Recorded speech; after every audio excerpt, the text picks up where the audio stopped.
झांसी में area station master की दबंगई आई सामने। दुकानदार के घर में घुसकर की मारपीट। घटना हुई सीसीटीवी कैमरे में कैद। झांसी के थाना प्रेम नगर में area station master Ajay Dubey की दबंगई देखने को मिली है, जहां एक दुकानदार के घर में घुसकर उसने मारपीट व तोड़फोड़ की।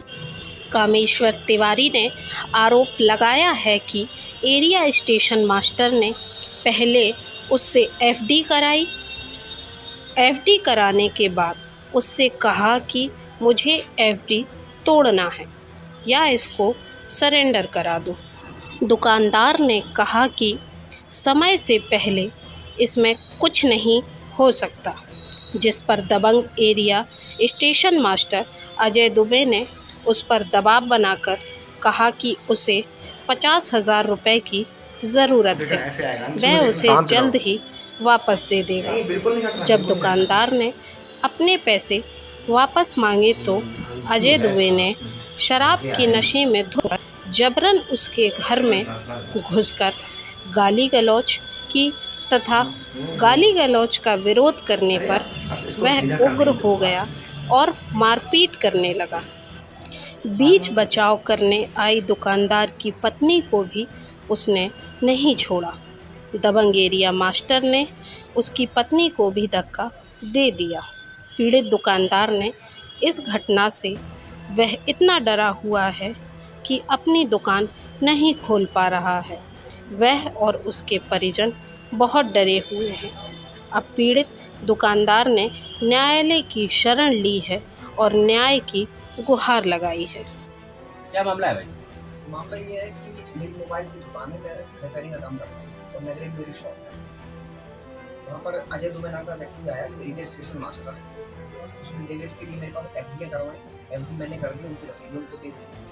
इसके बाद पहले एफडी तोड़ दो या उसको सरेंडर करवा दो, ये नहीं करता।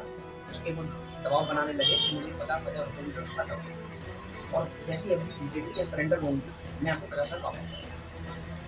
मैंने कहा ठीक है, मैं आपको पेमेंट की व्यवस्था कर देता हूँ। मैंने टुकड़े में करके 5,000, 10,000, 15,000 करके मैंने पैसे की व्यवस्था कर दी।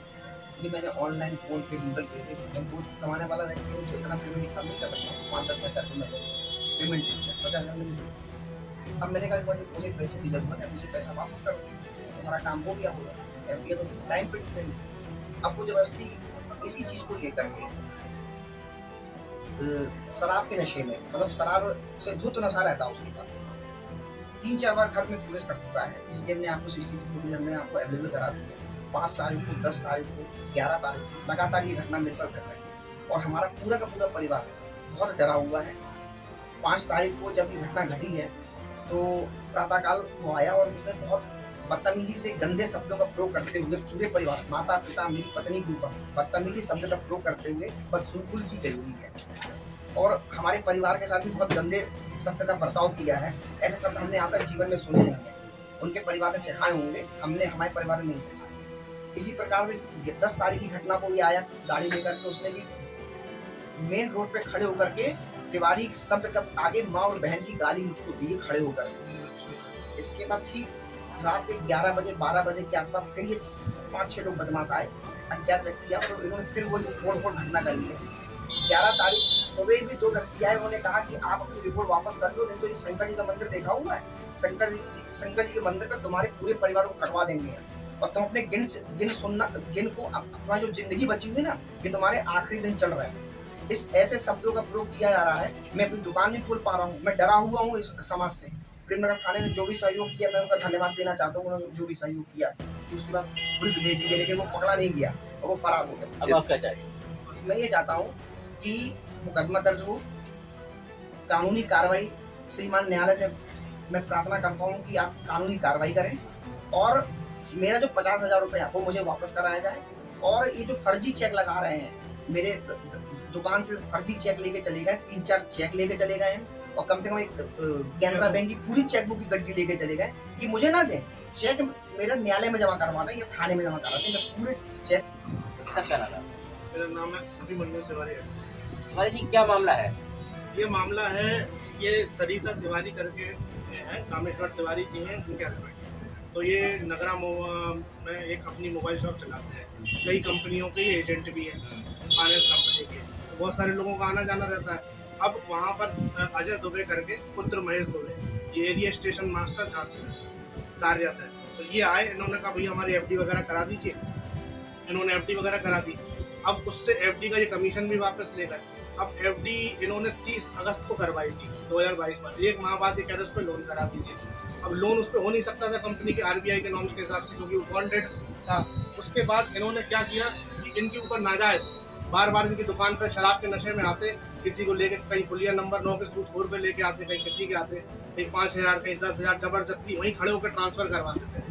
अपना पैसा लिया, 5,000 दिए, फिर चले गए। इस तरीके से 50,000 इनसे इन्हें ले लिया। अब कंपनी ने इनका पूरा पेमेंट कर दिया है, सारी चीज़ हो चुकी है। कुछ बॉन्ड जो है वो इनके पास आ चुकी है। इन्होंने अपने 2 बॉन्ड अपने बच्चों के नाम से और एक अपना निर्णय सीमा दुबे इनकी पत्नी के नाम से कराया था। अब ये अपना जब पैसा इन्होंने मांगा तो 5 तारीख को इनके घर में वो ब्लड लेते अंदर चले गए, वहाँ पर इनके साथ मारपीट गाली गलौज की, इनकी वाइफ के संग बदतमीजी करी। फिर जब थाने वाले को फ़ोन करते हैं तो डर से भग जाता है। 10 तारीख को ये रात में फैलाए, पूरा सीसीटीवी फुटेज सारी चीज़ें थाने में इन्होंने दिखाई, बट इनकी रिपोर्ट नहीं लिखी जाती। 10 तारीख की घटना ये है, ये 5 अज्ञात लोगों को साथ में लेकर घुसे, पूरे इनके यहाँ पर तोड़फोड़ कर दी, सीसीटीवी कैमरे की वायरिंग काट दी। उसके बाद इनकी जो वाइफ है सरिता तिवारी, जो वादियाँ हैं इस मुकदमे में, उन्होंने उनके संग बदतमीजी, छेड़खानी, गलत तरीके से उनकी नीयत से उनके संग उनको छुआ। उसके बाद उन्होंने जैसे तैसे उनकी गिरफ्त से छूट के पुलिस को फ़ोन किया, 112 नंबर वुमेन हेल्प। न्यायालय में क्या रहा? न्यायालय में हम लोगों ने यहाँ पे मुकदमा पेश किया है, क्योंकि थाना प्रेमनगर ने इनकी रिपोर्ट नहीं लिखी। उसके सारी फुटेज होने के बावजूद भी थाना प्रेमनगर इनकी रिपोर्ट नहीं लिख रहा, तो न्यायालय के माध्यम से सीजे महोदय का इनका मुकदमा हमने 156(3) में जाब्ता फौजदारी में पेश किया है और एरिया स्टेशन मास्टर के विरुद्ध मुकदमा दर्ज करने की मांग की है, जिस पर कल पहली पेशी थी और उस पर सीजीएम साहब ने थाना प्रेमनगर से उसकी रिपोर्ट मांगी गई कि इसमें स्पष्ट आख्या भेजा कि आपके द्वारा रिपोर्ट क्यों नहीं लिखी गई। इसमें अगली पेशी 21 फरवरी को लगी गई है। न्यायालय में 21 फरवरी को बहस होगी।